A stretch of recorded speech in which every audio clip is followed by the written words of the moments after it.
Hi guys, or I should say girls. I, for the last couple years, have been able to be a leader at what Bayside calls the Junior High Relationships Retreat. And it's just that, it's about relationships, and um, we talk about sex, we talk about everything that has to do with relationships. And not just with the opposite sex, even though that is what it's geared towards, but it's also about guys having good relationships with their moms, girls having good relationships with their dads, having good relationships with friends, but the majority of the retreat is relationships with the opposite sex. Because especially at the junior high level,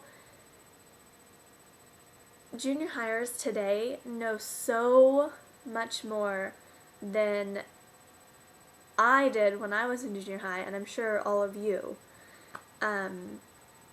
Being a leader for the last 2 years has been such an eye-opening experience for me,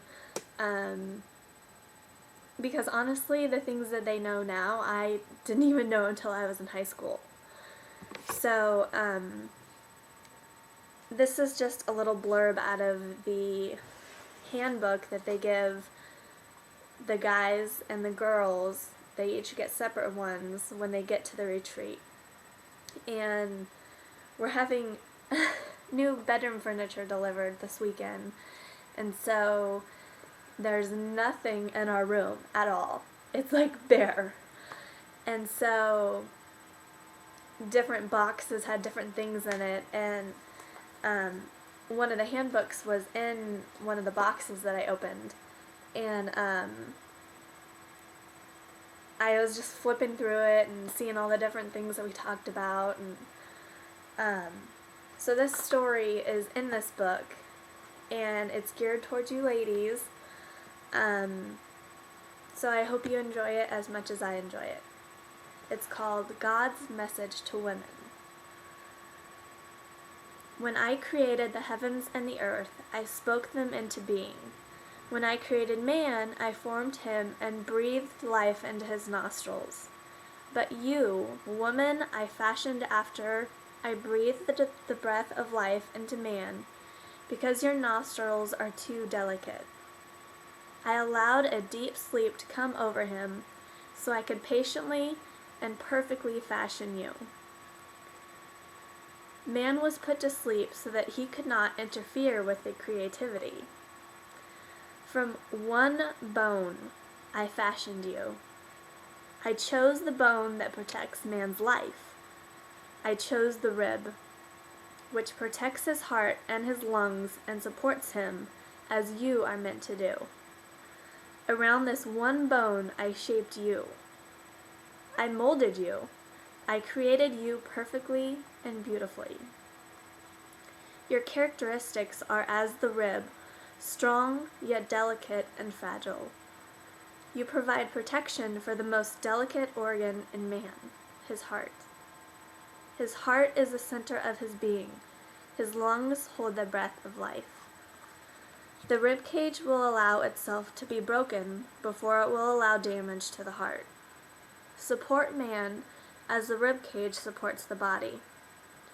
You were not taken from his feet to be under him, nor were you taken from his head to be above him.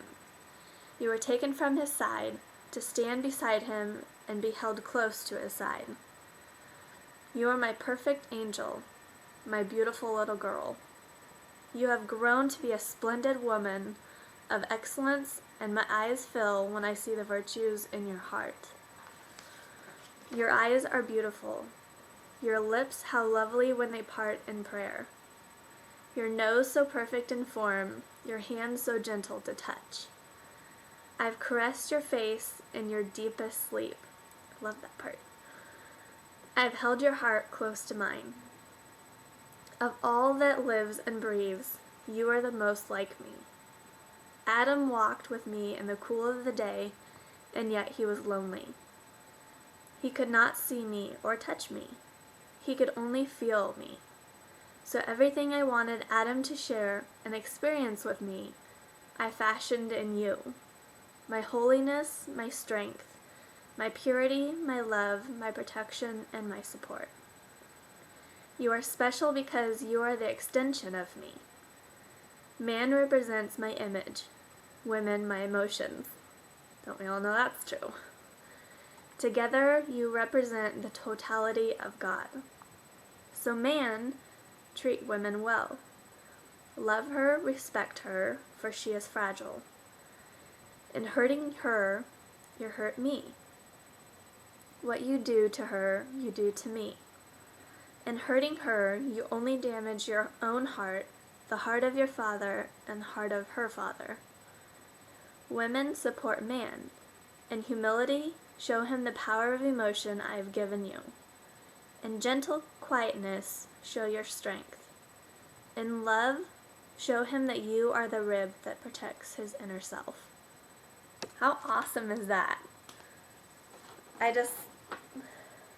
Every time I read this, I'm just like in awe of how God totally fashioned man and fashioned women so uniquely different, but yet when they're combined, it's totally, it boggles my mind. Like, where did God even think of this, you know? I love it. So, women, I hope you enjoyed that story, and men as well. It's kind of cool to see where God's point of view came in when he created both of us. So,